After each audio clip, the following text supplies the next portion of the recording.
Okay, good afternoon, everyone, and good morning and good evening if you're attending this panel discussion from a different time zone. I'm Sonal Choudhary, and I'm working as a professor in sustainable management at the University of York, UK. I'm principal investigator of the project STFC Food Network. This panel discussion is a part of our ongoing STFC Food Network COP26 festival. Just very briefly, what STFC is. STFC stands for Science and Technology Facilities Council, and it is one of the UKRIs, i.e. a funding body supported by the UK government and the taxpayers. This funding body mainly focuses on the blue sky research, space science, technology, different strands of physics, but have very recently also invested in addressing 21st century challenges, and one of the challenges being food security, which led us to have this wonderful project called STFC Food Network in 2017, and we are now in its second phase since 2020. More information about how we function, collaborate with researchers, policymakers, industries, and fund and co-fund projects for addressing challenges related to food sustainability, resilience, nutrition in the UK and beyond, i.e. countries in Africa and Asia, are all available on our website, and I will leave you with the link in the chat box so you can access them.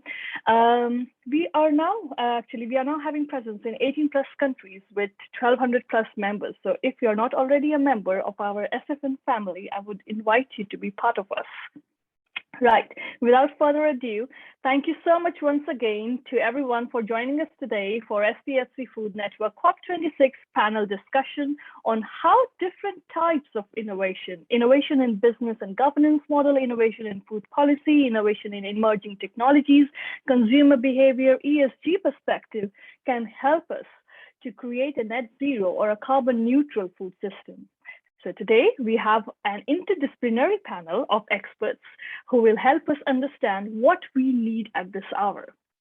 And we will start with Professor Bob Doherty.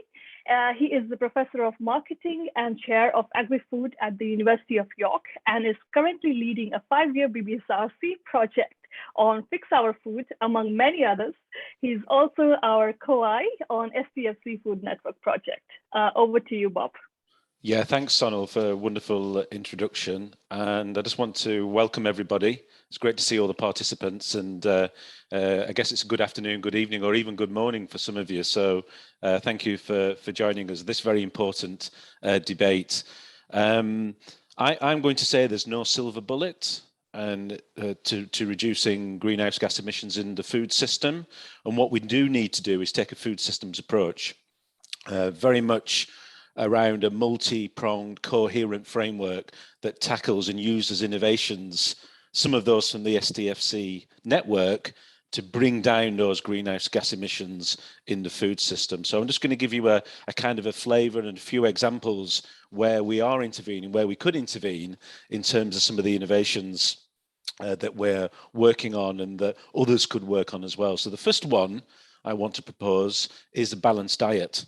It's very important that we get more of a balance between animal protein and plant protein. For example, in the UK, we're supposed to be eating 554 grams of fruit and vegetables per day.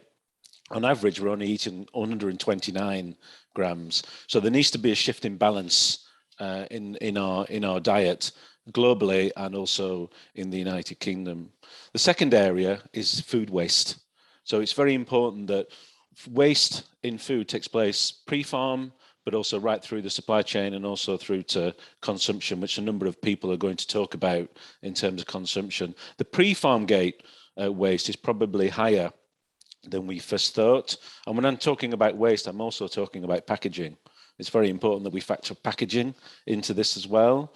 And there is a really interesting STFC project led by Deborah Rees at Greenwich, which looks at new approaches to measure ripening in production, and it's particularly in fruit.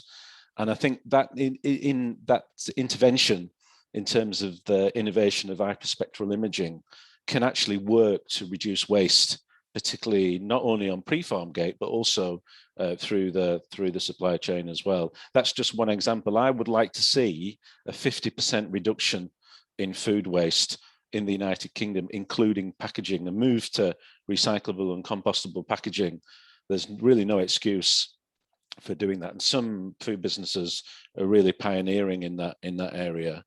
And also in terms of business models, if you looked at the Earthshot TV program recently, the Milan Food Hub won a prize because of its innovation in terms of aggregating food waste in the city of Milan and then supplying that food waste, fruit and vegetables, etc., to disadvantaged communities in Milan, and it won a prize for that. I'd like to see food hubs right across the United Kingdom working on aggregate, and there are some great examples of that, and we'd like to see more of that. Also, the use of smarter technologies, really to help reduce inputs, particularly synthetic fertilizers and pesticides, early disease detection, using some of the technologies that we're developing within the STFC network, really does cut down losses on farm and leads to more regenerative approaches, particularly in terms of cutting down the spread of slurry and better storage of manure. The kind of work on ammonia within the STFC network is also really pioneering. Then scaling up regenerative farming. So this farming where it prioritizes soil health, does no bare soil, cover crops, mixed lays, all these kind of things can really lead to more carbon sequestration on farm, and particularly if you're using an integrated approach between livestock and arable as well. Also, I want to give who are right at the forefront of climate change. There's some really good work, particularly in the STFC network, people like Lisa Emberson giving more data to smallholders using artificial intelligence to really help them and empower them to make better decisions about adapting towards climate change and improving yields and monitoring those yields and monitoring disease and pests as well. And also, in moving back to the UK, actually incentivizing farmers for using least productive land for environmental land management schemes is a really important way of bringing down greenhouse gas emissions, particularly tree planting, better use of peat lands. And we see this. Farmers do need to be incentivized to do this. The notion of what it means to be a good farmer has to change, really, to make better use of the kind of land use within the UK. We also have to assess impacts better, particularly in terms of our imports. You know, we can't create a food system that's lowering greenhouse gas emissions in the UK, but externalize our greenhouse gas emissions to other countries. So we have to use data science better. And we're pioneering that within the STFC network to actually measure the true cost and the true environmental impact of particular commodities like soy and so forth. Innovation is key. Really giving farmers the technology to help make better decisions and empowering them right across the food system is really important. And I think I could go on and say a lot more, but I know time is tight, and I want to give my colleagues a fair time to also give their important message as well. But finally, no silver bullet. Needs a multi-pronged framework right across the food system, from production to consumption. And thank you very much, Sonal. Thank you, Bob. Just a reminder to everyone, you can use Q&A for posing your question for the speakers, and we will pick these up towards the end. Right, so our next speaker is Dr. Erica Pufal. Dr. Erica is the Strategic Research Team Leader at the Food Standards Agency, where her team is responsible for coordinating the science and research for FSA's area of research interest. Food Standards Agency is also involved in our steering committee and have co-funded a few STFC Food Network projects addressing their research needs. She will help us understand what food policy innovations we need for carbon neutral food system. Over to you, Erica. Thank you. I don't know if I can fully help everyone understand that. It's a very complicated issue, but I can certainly do my best. So just in case anybody doesn't know, particularly if you're from outside of the UK, so the Food Standards Agency, or FSA, is a non-ministerial or independent government department, and we have a remit around protecting public health and wider consumer interest in relation to food in England, Wales, and Northern Ireland. And broadly speaking, our mission is food that we can trust. So it definitely fits in with the sort of general theme that we're discussing today. So unlike my esteemed colleague, I do have some slides to share because I can't remember everything I'm going to say otherwise. So I'll just share these and hopefully that's coming up for everybody. So just really briefly, and following on very nicely from the previous panelist, is this concept that food is more than just agriculture, and the food system is more than agriculture. And we really do need to consider everything from production through to processing, distribution, and consumption when we're talking about how we can target interventions and really take a systems approach to improving the greenhouse gas emissions within the food system. So what I have here is obviously a massively simplified version of the food system. You can look up other descriptions of this, and they'll be very complex webs, but for the sake of simplicity, we'll just sort of consider for today production through to consumption in those sort of 4 stages.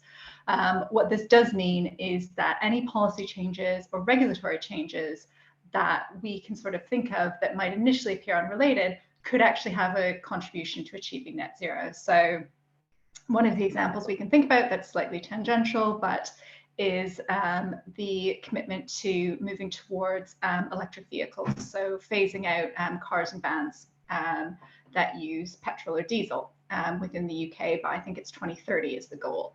So initially this could appear completely unrelated to the food system, but if you consider the fact that people drive to the supermarkets to buy food, or when you order your shop online and it's delivered in a van, that is actually a contribution. Now, we haven't reached quite the level of the lorries or trucks that are delivering the food being sort of electric vehicles, but it could be moving in that way. So those sorts of unrelated policy decisions actually aren't unrelated and do have an impact on the food system's contribution towards greenhouse gas emissions. And why this is important is that according to the IPCC, food systems responsible for about 1/4 to 1/3 of greenhouse gas emissions, and where that lands depends on how you consider the food system. So the UK, it's about 20%, but if you consider the food we import, that takes it up to 30% of our greenhouse gas emissions. And it cuts across everything. And although it's not just agriculture, agriculture is certainly the largest contributor within that, accounting for about 10% of our greenhouse gas emissions, with food waste sitting at about 6 to 7. So this does mean that there is massive scope for changes within the food system to help us achieve net zero.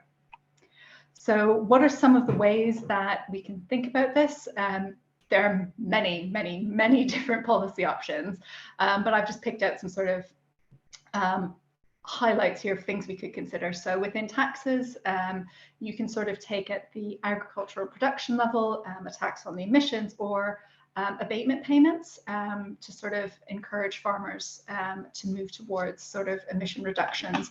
We can also think about consumer level taxes. So for example, on ruminant meat and dairy products. And this could also lead to changes in behaviours, not just at the consumer level, but also sort of at the production level, with the example of sugar taxes that have been brought in, showing that actually the producers have reduced the sugar content in their foods to avoid that tax that comes in. So depending on how you sort of consider the tax, it can have a double-pronged effect. One of the things we're considering quite deeply here at the FSA are regulatory considerations, because we are a regulatory body. So things around alternative protein sources, so moving away from that really heavy meat diet. But how do we make sure that the protein sources that come in are safe, or what they say they are, and are food that we can trust? And it's not just lab-grown meat, it's everything from seaweed through to insects. And it's the environments in which they're produced, as well as sort of how they're packaged and shipped and sold to consumers. One of the hot topics is, of course, also gene editing and genetic modification of crops to sort of improve their efficiency in production, so that you're getting more for the same amount of resource that you're putting into them. Also the same thing with animal feeds and fertilizers. And then I touched on this in the previous slide, but the secondary effects of other decisions that are made in the policy and regulatory framework. So particularly around the decarbonisation of transport and the power sector, because of course, processing plants, farmers, grocery stores all use power. So if we're decarbonising it, that can have an impact as well. Of course, there's also the really important factor of the public. And so behavior change among consumers can be a major driver in what food producers do. So if the consumers have a shift, then it's likely that the producers will follow as well. So all of these different considerations then come together into actual sort of policy direction. So just I think last week, the UK government published its net zero strategy with the tagline of Build Back Greener. I've gone through that and pulled out some sort of key bullets from that strategy. This is by no means a comprehensive overview. It's sort of just a bit of a flavour of the things that we're thinking about within the UK in terms of policy directions and things that can be done to sort of help move in that direction. So with farming and agriculture, touched on previously, emission saving technologies, different ways of farming. So vertical farming, and as was mentioned, making use of land in better ways. There's also the Farming Innovation Programme to really sort of help drive the development of new technologies, looking at robotics and AI. So bringing in a lot of that innovation within the sector and sort of helping that sort of be leveraged towards advances in reductions of greenhouse gas emissions within the food system. There's the food strategy. So this is again talking about the nature recovery and our biodiversity commitments, incentivizing farmers to produce high quality, high welfare food. One of the schemes that we already have ongoing is the Environmental Land Management Scheme. So this is about, I think it's about £2.4 billion that's being provided to English farmers to help them with new technologies and incentivize that really that sort of more sustainable approach. So capturing carbon, increasing biodiversity. So there are schemes there to try and help encourage farmers moving that direction. And of course, it's important to explore the monitoring, reporting and verification of the emissions, because if we don't know what emissions are happening in the sector, we don't know where we should be targeting our policies or regulatory work to help bring them down. And then when we talk about food waste, of course, there's packaging. That is a major issue. Within the strategy, it specifically talks about sort of the leftover food at the sort of the consumer level. And so there's a commitment to deliver the UN Sustainable Development Goal to have our food waste by 2030. And to help achieve that, the government's providing almost £300 million to help implement separate food waste collection schemes for all households.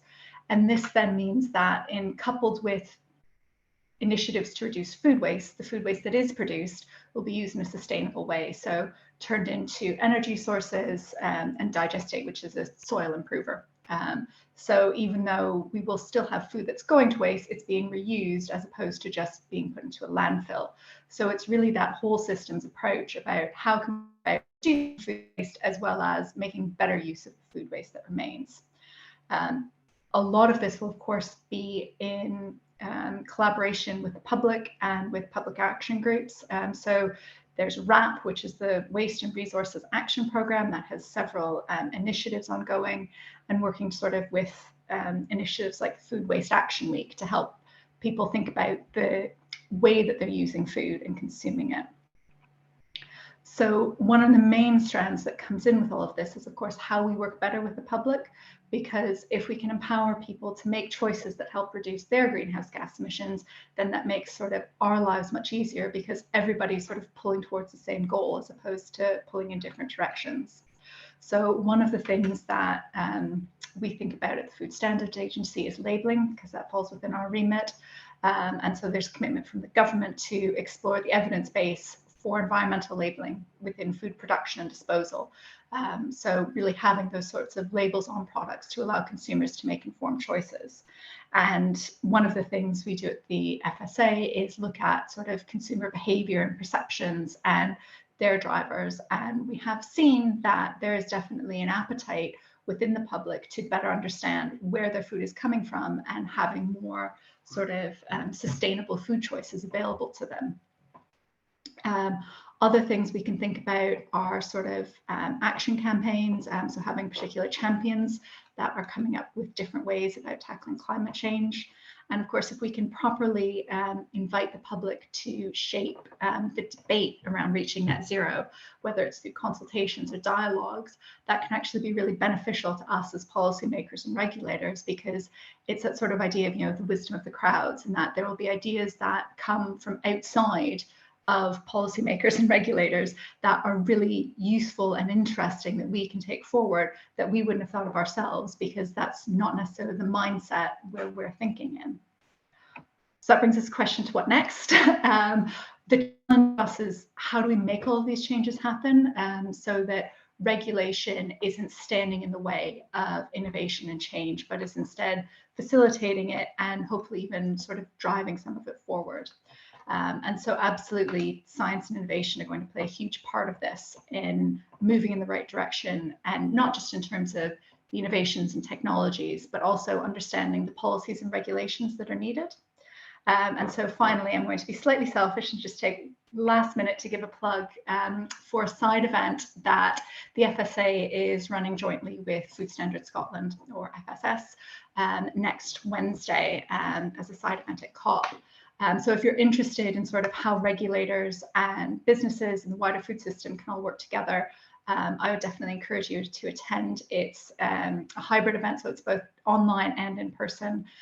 It's a full day, so instead of just 10 minutes, you can listen to a lot of different experts talking about the role of technology in helping us get to net zero, listening to actually sort of business leaders and representatives talk about the regulatory opportunities and burdens that they see and how we can think about overcoming them. And that's sort of in the morning. Then the afternoon, we're talking about the role of consumers in diet, as well as how sort of what we choose to eat has an impact on our net zero targets. So that is everything from me. And I know that was sort of a massive whiz through, but I'll hand it back now. So thank you very much. Thank you. Thank you, Erica. That was really insightful. So I'm seeing questions coming in from from the audiences in Q&A, which is really good. Thank you for posing it, and also some chats for networking. That is also great. So as and when speakers are getting time, kindly address the questions. Else we'll pick them towards the end.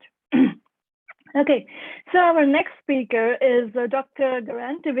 He is also known as Taff Morgan from the University, or from Open University UK. Taff is highly active in analytical chemistry and the space science technology translation agenda at the Open University.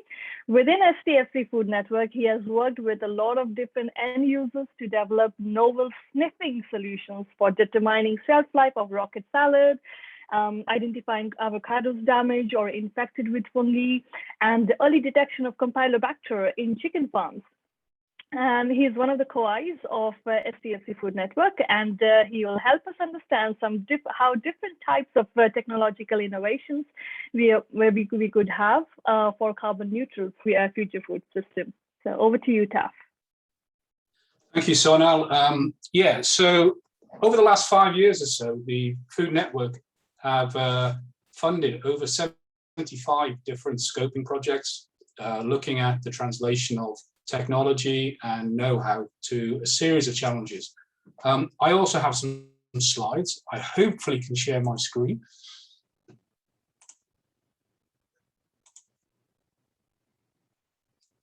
Can you all see that? Yep, okay. So as I said, all I can do in the next 10 minutes or so is give you a very brief overview of some of the emerging technologies. The diversity of the actual projects is quite amazing. And actually, if you go to the Food Network website, you can actually get information on each of the projects.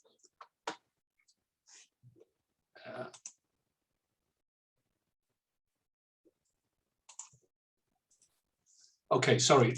So in reality, we have three kind of different areas within the STFC where we're trying to translate different capabilities across to challenges in the food sector, from technology, data science, and also making use of the wonderful world-leading STFC facilities that we have at Harwell and Daresbury and other facilities around the UK.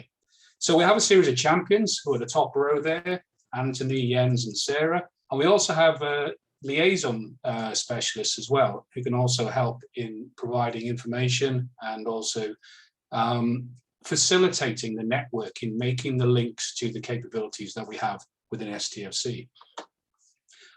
So one of the projects, or actually two of the projects, have come from one of the technology liaison specialists, which is Patrick Stowell.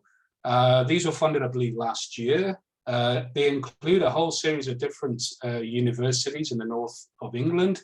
Patrick is actually at Durham University. And he's been using the idea to be able to look at how we better manage soil, and in particular, the moisture content in soil. And so using two complementary technologies. So one is cosmic ray neutron sensing. So cosmic rays are bombarding the Earth the whole time. They tend to couple very well with hydrogen, potentially when it's in water. So it can be used to actually measure the moisture content in the soil. And they've had an ongoing program in partnership with, I believe, Newcastle University, looking at how the moisture content in the soil changes over time. And this has then since resulted in further funding applications to the NERC, who are a complementary research council, again, looking at how this might be used to manage irrigation within different soil systems.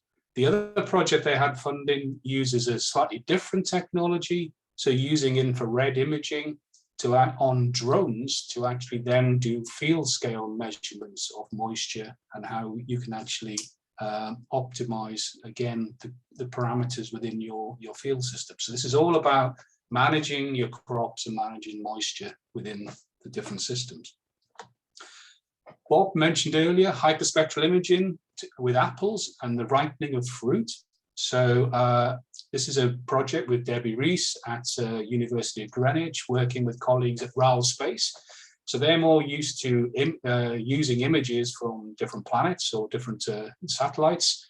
And they've been able to use hyperspectral imaging, so using imaging across a whole wide range of wavelengths to actually understand the levels of sugars and starch within a fruit, in particular apples. Apples are obviously harvested in August, but we want to eat them throughout the year. So depending on when you harvest the apples, there will be different ripenesses. And this test allows you to use imaging rather than currently having to cut open the apple and actually dye it with iodine. And the iodine dyes the starch, and then you can actually understand how ripe the apple is. So it's a very exciting project that's ongoing, and again, will help with our sustainability and storage of food produce for longer. Bob also mentioned the move towards proteins and the idea that soya beans are actually a relatively inefficient way of producing protein that then goes into animal feed amongst other kind of products.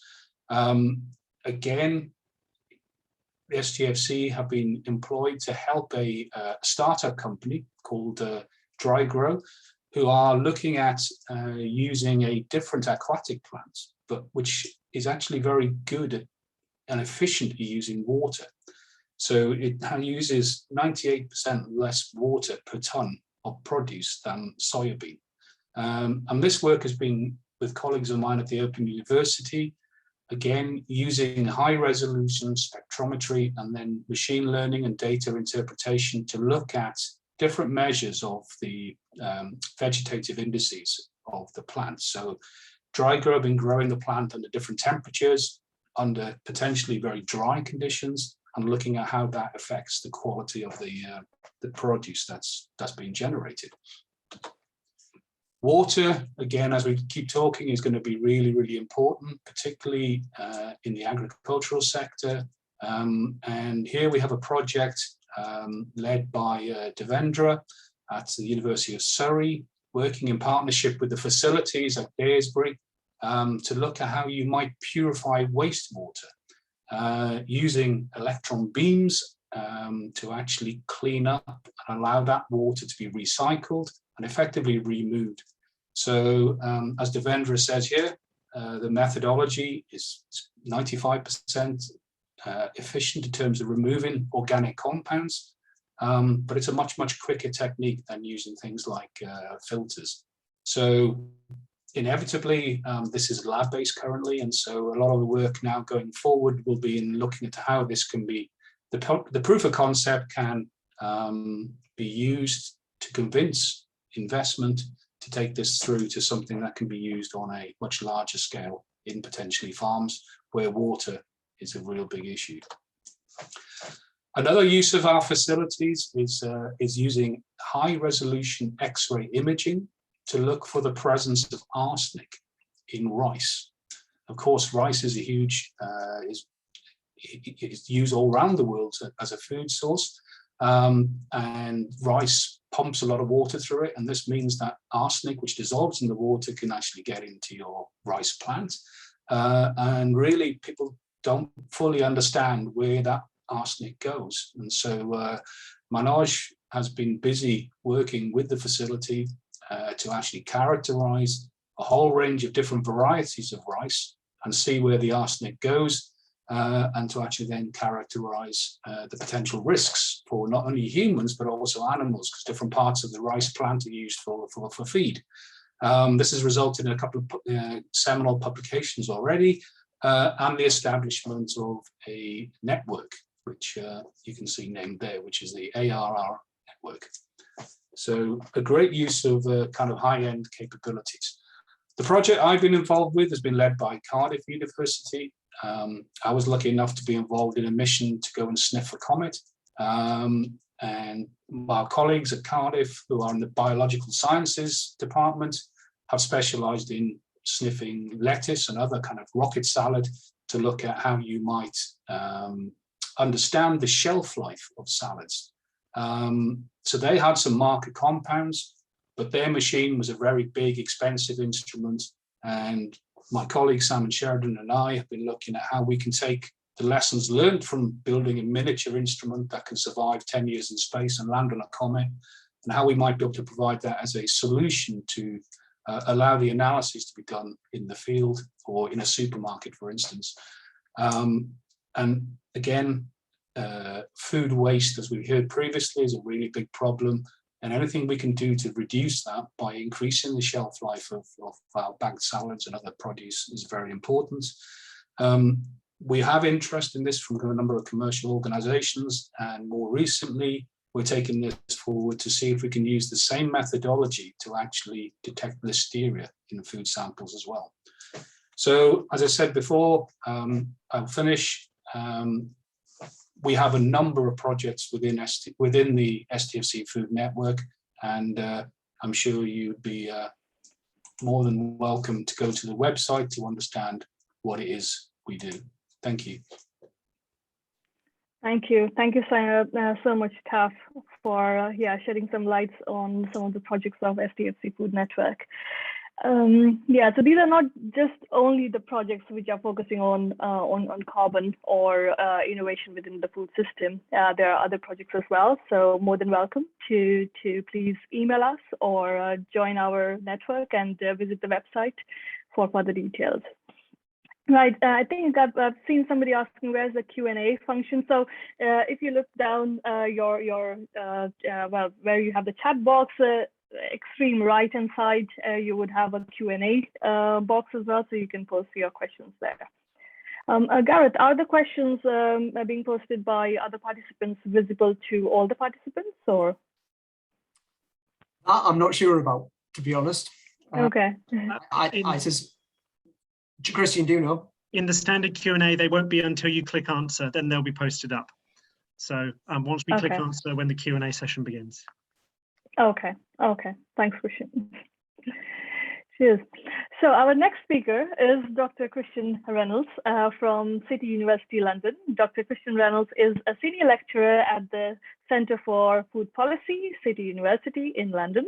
He is recognized as a global expert on food loss and waste and sustainable diets. He is also recognized for his contagious energy, which you will definitely feel in the next 10 minutes. He is also our impact and outreach champion in the STFC Food Network, and He will help us understand innovations related to consumer behavior that could help us move towards carbon neutral food system. Over to you, Christian. Thank you very much, Sonal. I'm just double checking. I believe I've shared my screen. I think that's all good to go. So thank you very much for that introduction. I'm following on from Bob and Erica and everybody else's talks today and focusing mainly on consumer behaviour, food innovation and climate change. As Sonal introduced me, my name is Dr. Christian Reynolds. I'm a senior lecturer at the Centre for Food Policy, and my main focus again is healthy, sustainable diets and food consumption, including food loss and waste. And I've been working with the STFC Food Network to expand its data science capacities, its robotics capacities, its facilities capacities into this area of consumer behaviour impact and citizen behaviour impact. But let's cut right to the chase because I only have 10 minutes. We're needing to reduce our food system's greenhouse gas emissions, and we need to be reducing the greenhouse gas emissions of a warming food system. And so to cut right to the chase, two of the big actions that we can do to meet a 2C warming target or a 1.5C warming target are to, one, reduce food loss and waste, as been mentioned by previous panelists, and number two would be to shift towards a sustainable diet. So those are two of the big things that we can do that are within this red band here, are within reducing growth for different food products and living within our planetary boundaries as things that we can do in the food system identified in this WRI report. These are consumer-facing solutions, but these are not the only solutions that are available. There's a lot of other actions that can reduce consumer-side impacts to go alongside production-side impacts. So these are things that other panelists have mentioned, including shifting food choices, shifting the last mile logistics. So do you drive to the store? Do you walk to the store? How does the food get to you? Is it delivered to you or do you go to the food? There's last mile logistics there that we can look at. There's packaging impacts that we can look at. There's cooking impacts that we can look at. And again, there's food loss and waste has already been mentioned. And I want to highlight here that STFC capacity and capabilities, as well as wider technology and innovation, have already started helping to reduce carbon in many of these places, and they can continue to do further to reduce carbon from consumer side impacts. So I've got 8 minutes remaining to kind of highlight some of these different areas. So one of the big things that have come out in the last couple of years has been the Lancet Report in 2019, looking at what a healthy, sustainable diet within planetary boundaries looks like for a global consumer. And there's lots of different recommendations, but it boils down to two different things. The first being we need to be increasing our amount of fruit and vegetable consumptions per day, rapidly increasing that. And the other point is dramatically decreasing our amount of animal products. And thinking around that, there's lots of different paths to a healthy, sustainable diet once you've factored in those two different actions. So this is an index. This is a graphic that came up from one of the STFC Food Hack Nights, and also from work by Horgan, Wybrow, McDermott in 2016, looking at the National Diet and Nutrition Survey and looking at each person in its greenhouse gas emissions of the diet, as well as a healthy dietary score for that diet. And you can see here, there are people already leading low greenhouse gas diets that are healthy and sustainable. But there's different actions needed or different suggestions we need for people who have high greenhouse gas, but also a healthy diet, or low greenhouse gas and an unhealthy diet. The solutions that we need to show and give to people need to be tailored towards these different groups. But the good news is that there's generational change happening as well. And the headline is that each generation, as we've been going on, has been eating in a more healthy and sustainable manner.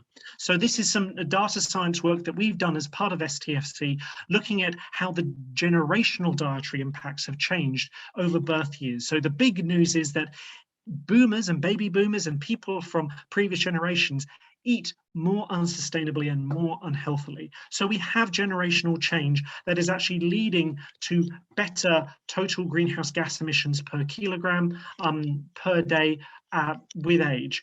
But there's now more ultra-processed food. There's now more other challenges in our dietary patterns that weren't there 50, 30, 70 years ago. So we now need to be thinking of other solutions there as well.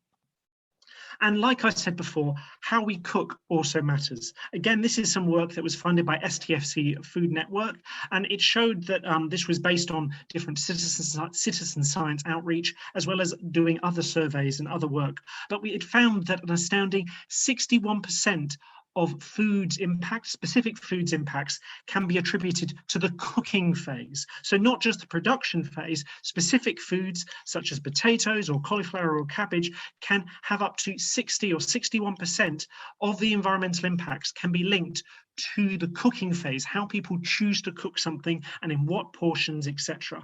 Likewise, and this is the mind-blowing thing, even if you're thinking in terms of, say, beef or lamb, that's only 9 or 7% of total impact is linked to the cooking phase. But just that 9 or 7% of impact is bigger than some of these others where it was a 61% total impact. So really understanding how we can change how people cook and the kitchen habits and kitchen practices is a very big part of actually decarbonising a consumer-facing food system. So getting people to switch to different energy supplies and changing their practices and habits in the kitchen is vitally important to that.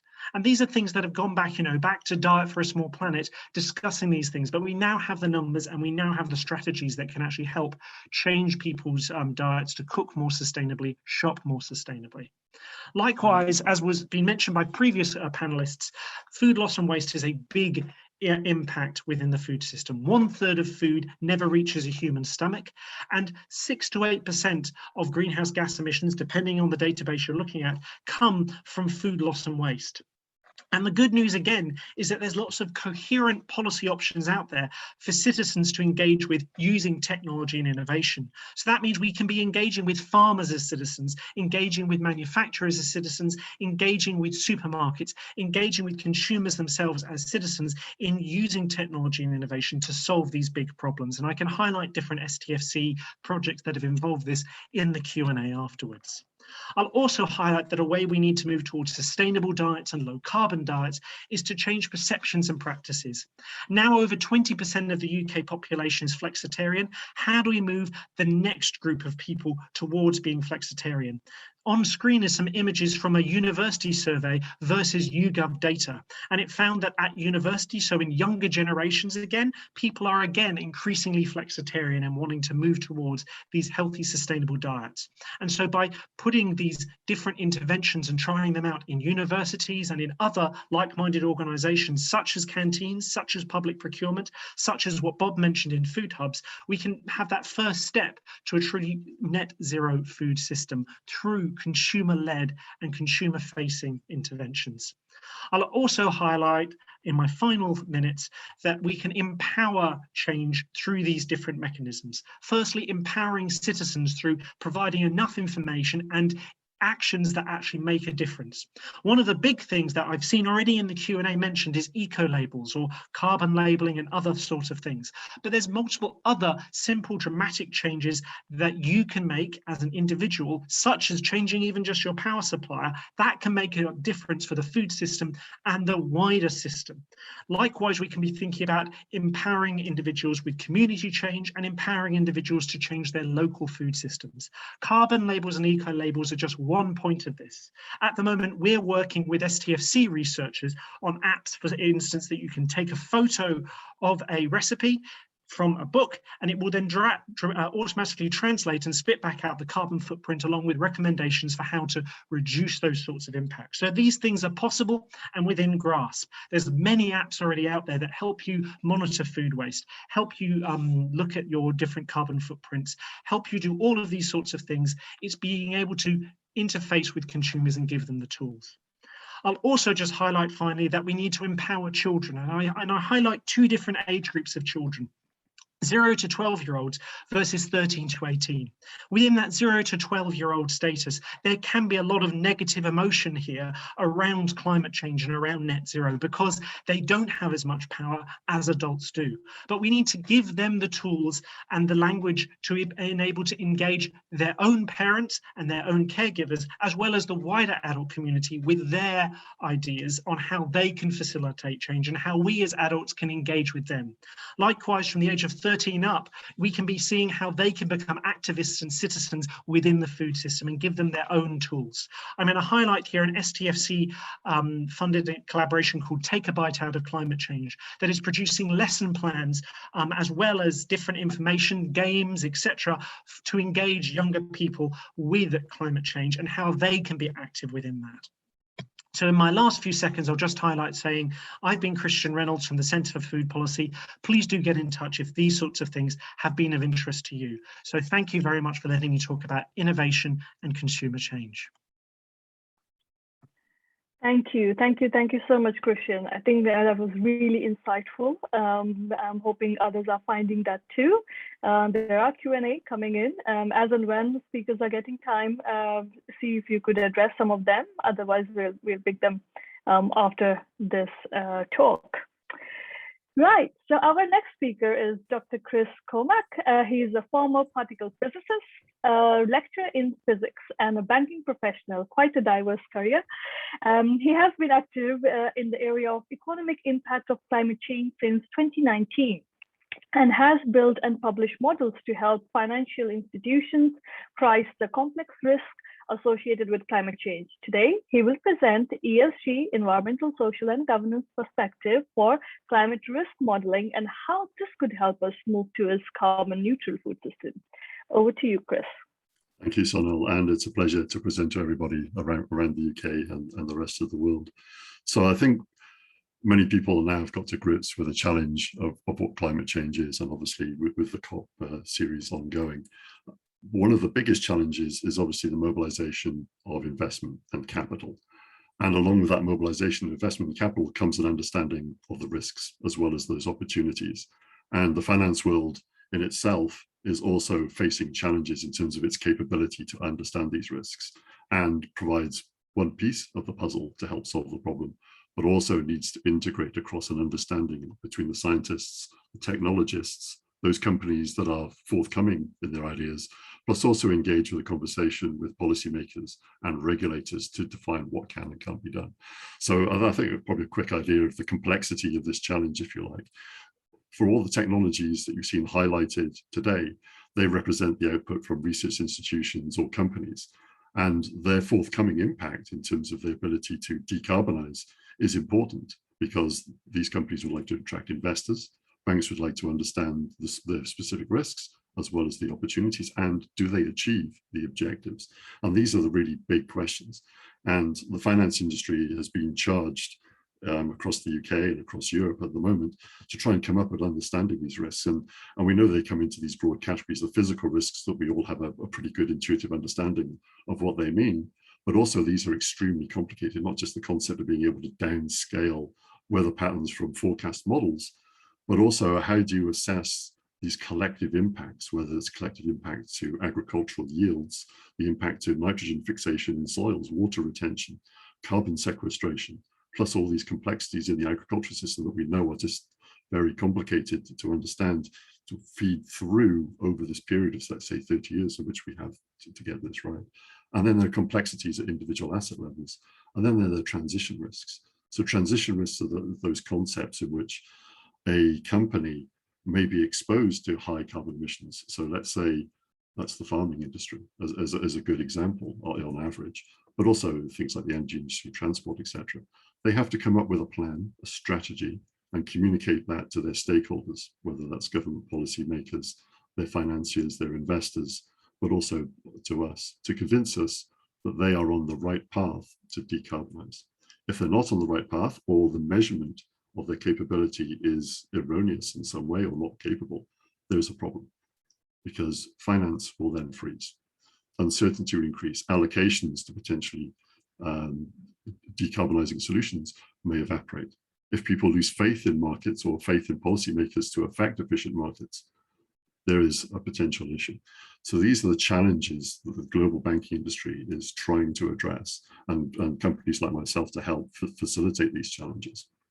So to give you a little flavor, just a quick overview of how the finance world regards emissions, concepts of scope 1 emissions, which is the direct emissions. So that could be a cow burp or burning fuel. emissions from energy usage, and obviously the scope 3 emissions, whether those are upstream in terms of transportation, production, and downstream in terms of our eventual use and disposal of these products. So banks are trying to get to grips with this whole complexity of the supply chain, business models, and understand where the opportunities are to facilitate investment, to potentially, say, mitigate physical risks, and also to stimulate those opportunities for companies to get their products to market. Now, the physical world, in some respects, is reflected in the world of economics, and many of us that have seen 2008 know that it's not a perfect mirror by any means, and there are challenges. So all of these challenges reflected in the technological world are reflected in the world of economics somehow. However, there's a real challenge. So as it stands, defining the value of nature is really only reflected in the demand for its resources and its cost of extraction, for example. So things that clearly cannot be replaced are priceless.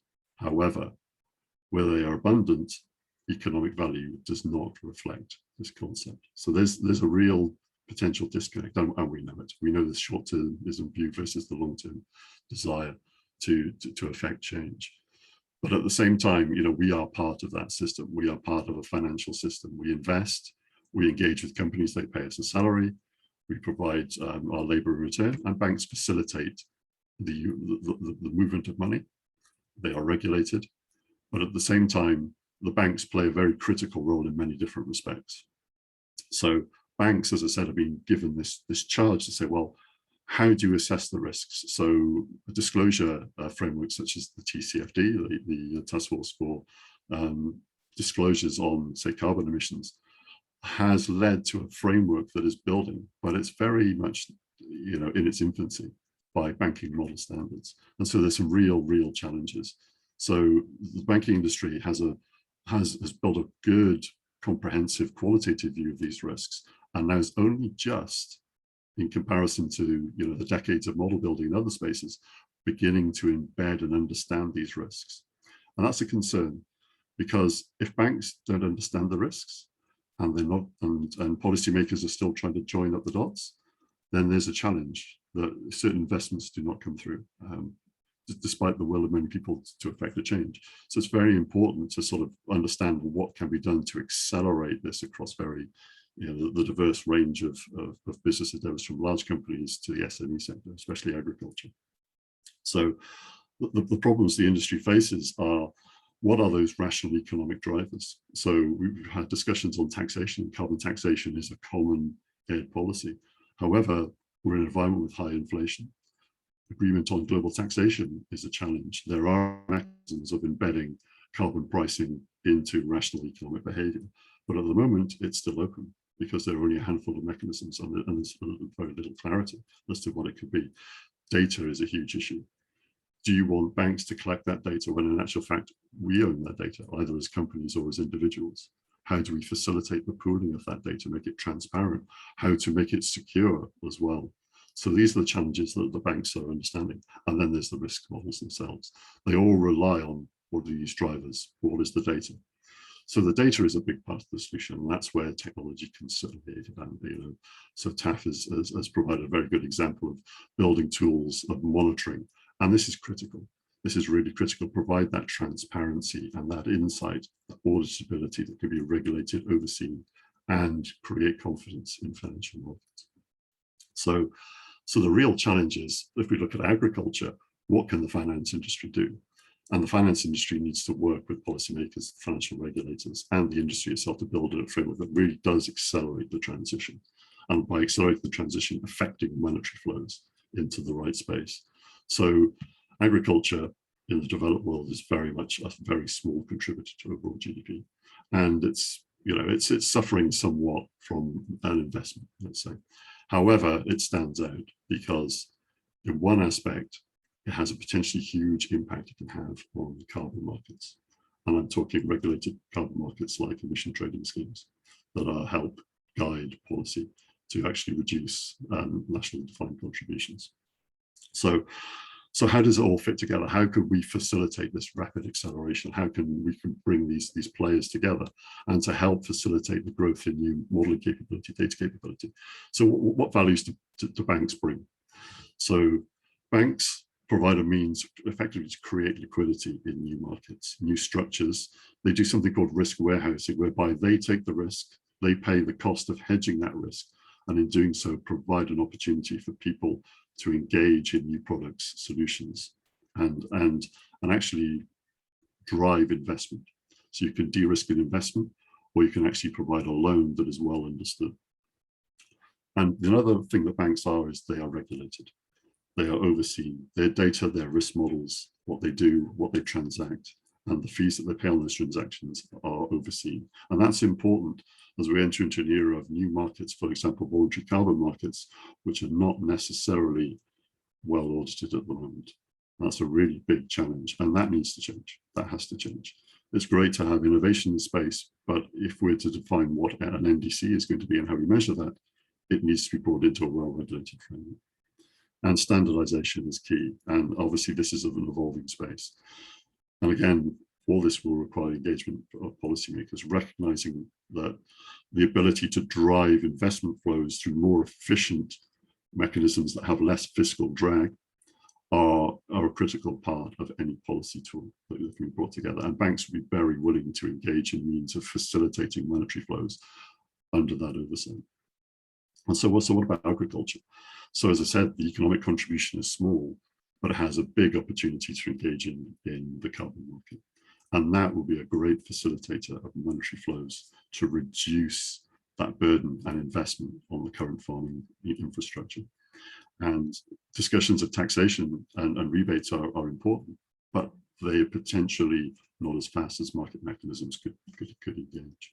So this should lead ideally to an increase. So just go back a little bit. So, there we go. So improved, reliable data. That is to engage investment confidence. That will then improve engagement with any sector, whether that's the SME agricultural space or larger company spaces. So we need a new sort of improved carbon ETS for agriculture and other sectors for net zero transition. And that requires a little bit of engineering, but not as much as taxation policy and the challenges of engagement and political buy-in of taxation policy. And we already have ETS markets, and we already have voluntary carbon markets. So a lot of things can happen. And we can also improve market infrastructure for providers of new technology to engage with that farming sector. And that is a very critical thing. That's something that actually slows down the transition. You have a lot of great ideas, but it's a somewhat scattergun engagement, and it's costly for the market players. And ultimately, we want this this transition to happen faster than we can currently do. So I think I was going to talk a little bit about modeling challenges, but the real challenges are in understanding how the finance industry can help with this innovation process, how it can leverage its talent in creating new markets, providing efficient, more effective capital flows from investors or the banks themselves to the right market environments, and engaging with policymakers and bringing the oversight that already exists in the financial industry and engage that oversight into new carbon markets that can then facilitate this. And this is some of the work that is ongoing as part of some of the work I'm engaged as part of my work with Imperial. And bringing all these components together should lead to a new view, an opportunity set for farming to actually be a potential leading case of building these new structures that have transparent measurements of emissions, improved transition market microstructures, and engagement in carbon markets. And that is the value. And along the way, banks will develop better models, better understanding, better transparency. And eventually we'll have a more holistic view rather than the more sort of fragmented view. Thank you. Thank you. Thank you, Chris. This was super insightful, and I do have a few questions related to that, but I will hold on to it and see if I could get through all the questions which have been posted on Q&A, and if I have time, I will definitely ask my question. Okay, so shall we, Gareth, how do you want us to do it? Do we answer it live? Yeah? So if I can press answer live, then automatically other participants would also be able to see the questions, right? Yeah. Okay, so there's a question which is asking, there are an assortment of trees grown for livestock fodder that doubles up as carbon sinks or flood prevention, yet we are brought up believing that grasslands best suit livestock as feed. Could the traditional imagery of biodiversity deserts be a result of a forgotten degradation that we have come to accept as normal? Okay, so I think Bob would have been the best to answer this, but he had to leave. Is there anyone who would like to take up this question?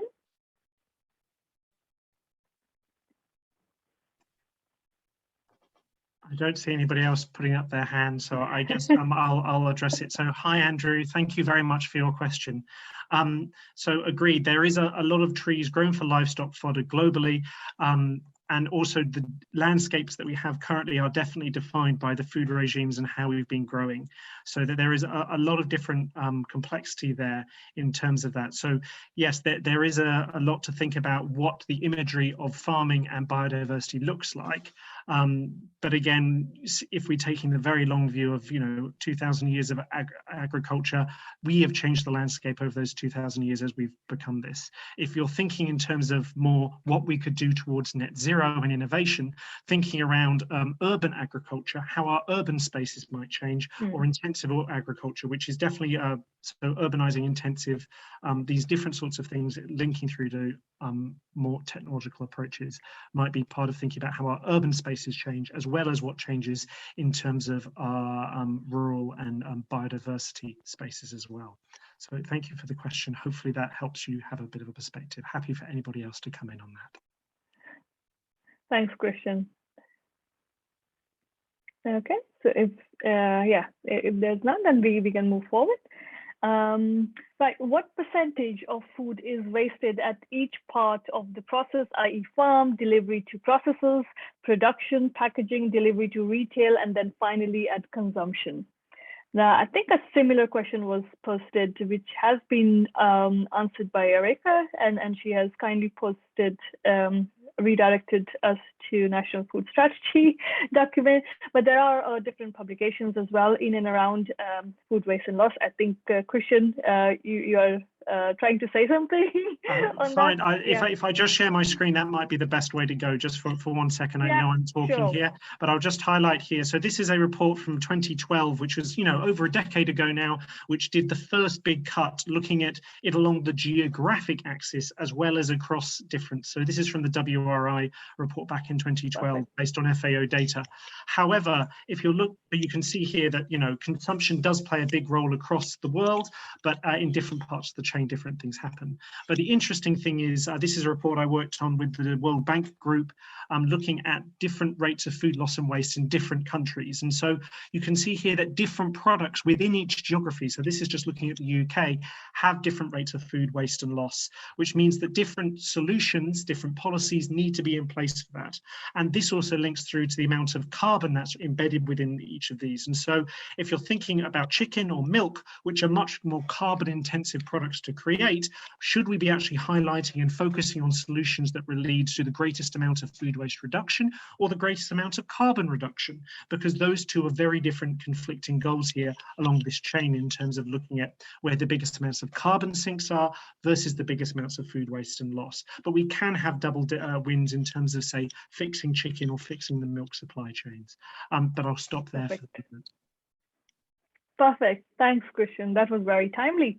Okay, so the next question is, should we not be doing far more to avoid food waste rather than exert so much effort to mitigate an issue that is not necessary? We must go beyond Lean Six Sigma and reach a far better match between supply and demand.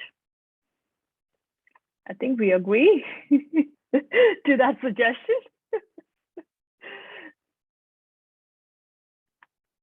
Okay, yes, Taff?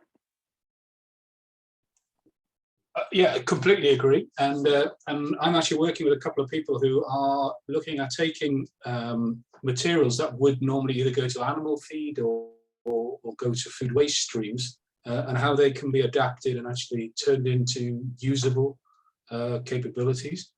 So there is actually a lot of work going on in this area now, I think, where people are trying to turn food waste into even into health food and nutraceuticals. So yeah, it's a very interesting area. Yeah. Christian, anything to add on that? Yeah, okay. Next question, why is highly focused as a solution to sustainability in food network by brands? I would slightly disagree that we are all that there has been a lot of focus on packaging. There has been focus on packaging, especially given that in relation to increasing the shelf life of the produce. But yeah, there was another question related to this. And I would pick up that question so that both of these could be answered in conjunction. So plastic is a problem, but demonetizing plastic may create other issues. What role of plastic in avoiding food waste? So, Christian, would you like to? Thank you very much, Sonal. I'll just share my screen again in terms of those two different things. So we're working on a project at the moment called the Household Simulation Model, which takes STFC technology and uses it to simulate the household. So as the question said, plastic packaging and food waste are a very conflicting issue. Plastic is not very fashionable at the moment, but currently 1/3 of food packaging is recycled. So that means 2/3 of food packaging are not recycled and are not going back into the circular economy. But likewise, 41 to 64% of food waste is linked to the packaging. So that means it's either kept in the packaging and thrown out, or there's packaging related impacts. And the graph I show there is the food waste concern that the FSA produces each quarter in terms of the amount of concern the public has around food waste. But if we boycott plastic packaging, that, because of environmental impacts or the visceral nature of it, that could lead to higher wastes as well. So there are definitely conflicts between the two. An example of this would say be a cucumber, that if you put it in a thin membrane of plastic packaging, it actually extends the shelf life or the life of that product by up to 3 to 4 weeks, which definitely means it becomes a much more sustainable product and can have less food waste. So balancing these two is a really big issue. So that's what we're trying to look at in the Household Simulation Model project. But of course, we're not there yet. So, but please do stay tuned to STFC Food Network and other things such as Twitter to find out about that. But again, these are issues we definitely have to balance.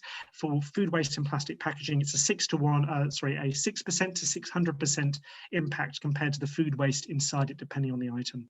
So, for instance, with hard cheese, the plastic packaging on the outside to keep that cheese safer and fresher for longer is just a fraction of the impact of creating the cheese inside it. So you've got to take each item as it comes.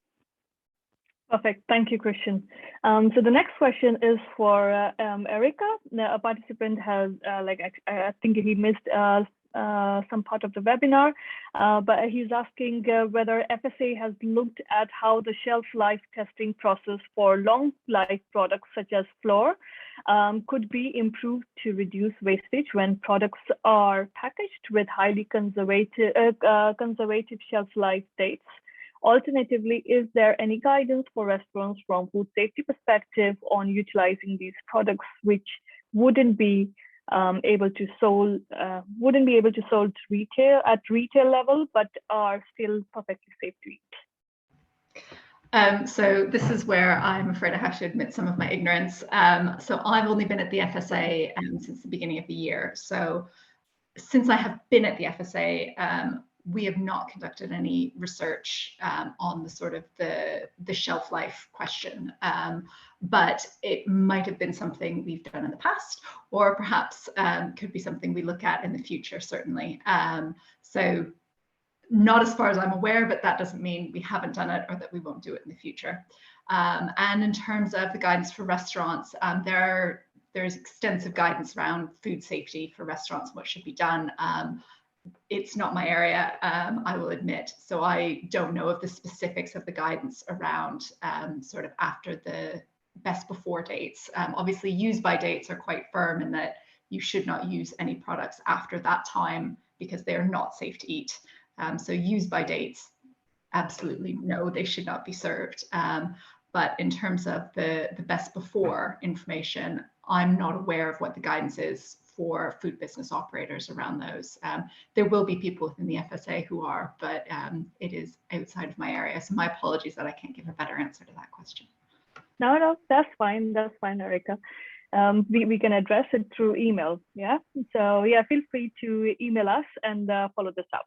Thank you. So the next question, Christian, you. why is the UK continually told to reduce meat and dairy? Well, it's not just UK, but it's the entire world.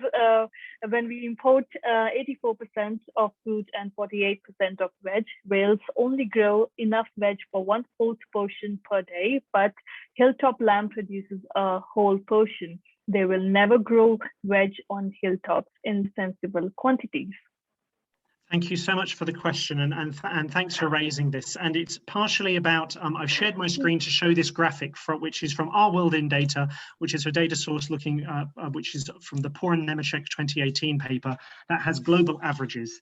And the reason I'm showing this is just showing the difference in terms of lamb, say, or beef and mutton, and where the impact is in the system for greenhouse gas equivalents. So you can see here in terms of per kilogram of food product, if we're just thinking in terms of kilograms, so instead of per portion or per gram or per calorie, that the factor of fruit and veg is a 20-fold less amount of greenhouse gas emissions for lamb and mutton, or even for beef herd.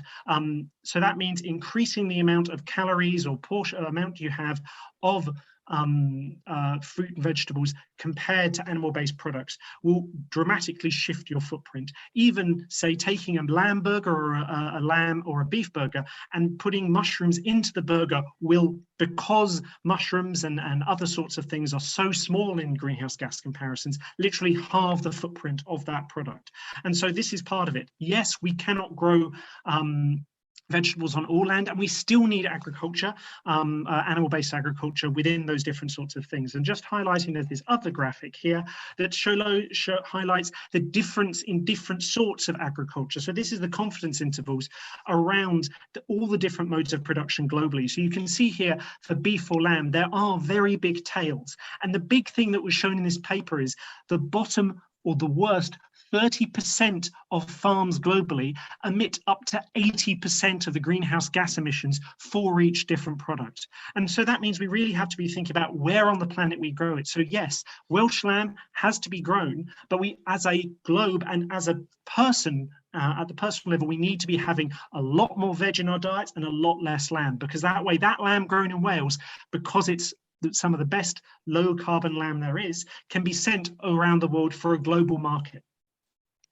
Yeah, and just on that related question, Christian, I'm picking up because I am conscious of the time. So the last question, there's a lot of focus very sensibly on the choices of end consumers, but there's obviously a substantial socioeconomic impact in terms of how much choice you can afford, and in navigating the multiple different label schemes, as the impact of my individual choices can be wiped out because of upstream choices and changes. What kind of systematic cross-industry changes could we hope to see implemented to help support trickle-down environmental impact? Thank you very much for the question. So in terms of thinking about this in an entire systemic thing, I think Chris is going to be able to say a bit more about the wider implications, but you need to take a whole system perspective, as the person is, I think, presuming in terms of that question there. But again, we are locked in as consumers or citizens into buying from specific places, but there are lots of pledges to do with the different SDGs to actually have more sustainable supply chains, sustainable certification, and changing the entire supply chain and making it more transparent. This is about linking up data. This is about giving consumers confidence in that. I'm aware we're running out of time, but please do tweet at me at sartorialfoodie if you want to continue that conversation around steps different parts of the supply chain can take in decarbonising. Yeah, okay. So I'm aware that, Liam, that there are other speakers as well, and there are questions for them. There's one question for TAF. May I ask how the hyperspectral data example for assessing apples maturity is acquired? I'd have to get back to you on that. Okay. I think I can just add to that one just briefly. I know that I'm not entirely sure how they acquired it through that particular project, but I know they're in the process of developing a portable multispectral instrument at the moment. So that they're in the process of developing the kind of next stage, if you like. Yeah. Okay. Thanks for that, Gareth. Is there being worked on creating a more direct way of food purchase? I would imagine that the large retailers in between farmers and consumers lead, at least for locally grown products, to huge inefficiencies. In my opinion, that is still a very niche topic. A suggestion. So yeah, thanks, Michael, for that. Just one more from Michael. I have the impression that the amount of different labels, partial intransparency, and doubts created by media result in less trust in those labels and a money grab image. Can this be supported by surveys or other sources? And if so, how can trust into nutrition labels can be restored to enforce the purchase of lower emissions / more sustainable products? Any quick answers to that?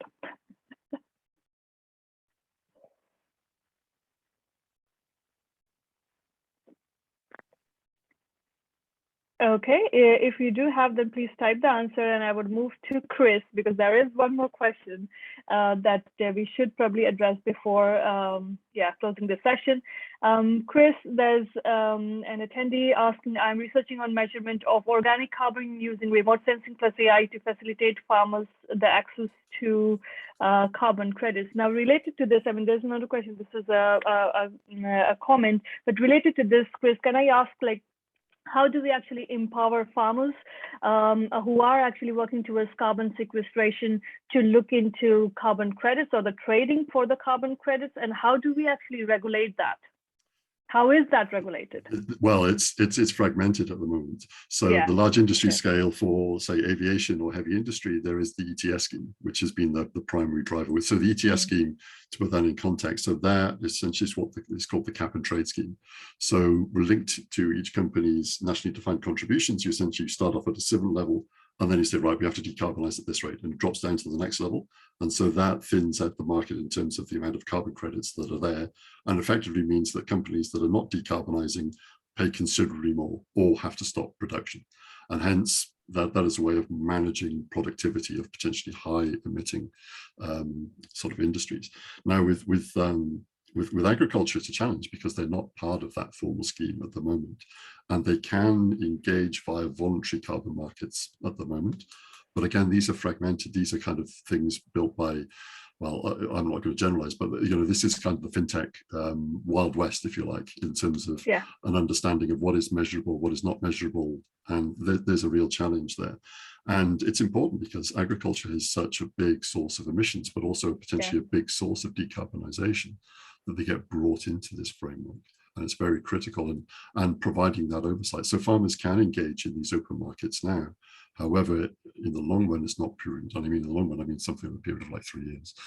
That it's not prudent to have that unregulated because of the complexities and the challenges, never mind just in agriculture across all areas as well.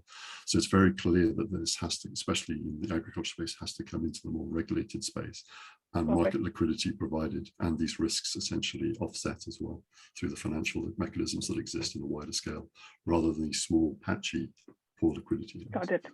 Yeah, thank you, Chris. One final question, and then we wrap up. Is there any global market consensus on the type of material or color dye chemicals used in packaging so that the recycling is made easy wherever it is done? I think this is a good question. Erica, Christian, any idea on this? From my discussions and talking to the plastics team at WRAP, I don't think there is any consensus yet, but of course, this is a big issue for looking at circular plastics. Sorry for not having any more details on that. No, that's fine. That's a good suggestions coming from the audience. So thank you. I would really like to thank all the panel members here for their insightful talks. I think we have really learned quite a lot today. And the recordings of this webinar or the panel discussion will be available on from our website. Thank you, Gareth and Alison, for organizing this. Thank you all the attendees for staying with us for so long. Thank you. Thanks a lot. Well, we hope to see you soon. Thanks. Bye. Bye-bye.